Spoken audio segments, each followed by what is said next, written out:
In today's video, I'm going to teach you how to efficiently use the Inset Faces tool in Blender, a key feature that allows you to add depth and detail to your 3D models with ease. Perfecting these techniques will not only enhance your modeling repertoire, but will also give your creations a more professional finish. So, let's dive in. First things first, let's enter Edit mode. To do this, you'll need to press the Tab key on your keyboard. This transition is essential as it unlocks the various tools and functions necessary for tweaking your 3D models. Once in edit mode, you're ready to start working with the geometry of your model.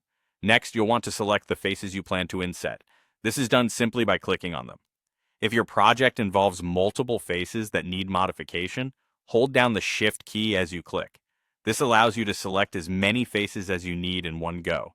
Ensuring you've selected the correct surfaces will make the next steps more seamless. Now that you have your faces selected, it's time to activate the Inset Faces tool.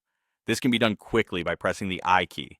When you do this, Blender will switch into inset mode, giving you the flexibility to manipulate your model further. To switch into an even more detailed mode called Individual Inset, you'll need to press the I key once again. This is a pivotal step if you're working on multiple faces, as it allows each face to be inset from its own center. The benefit here is that you gain more control over complex surfaces, where a collective inset simply wouldn't suffice. After toggling to individual inset, adjust the size of your inset using your mouse. Moving your mouse closer or further away will change the inset size, allowing you to experiment with different depths and widths until you find the perfect look.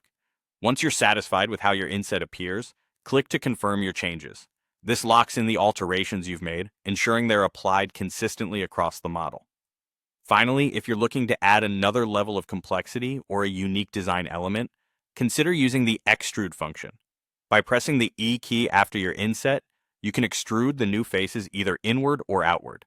This optional step enables you to create new layers or dimensions, adding that extra bit of flair to your model. And there you have it, an easy-to-follow approach to utilizing the Inset Faces tool in Blender. Remember, each of these steps is designed to help you create more detailed and captivating 3D models. Practice makes perfect, so don't hesitate to repeat these steps to refine your technique. Thanks for watching, and I hope you feel more equipped to take your modeling skills to the next level.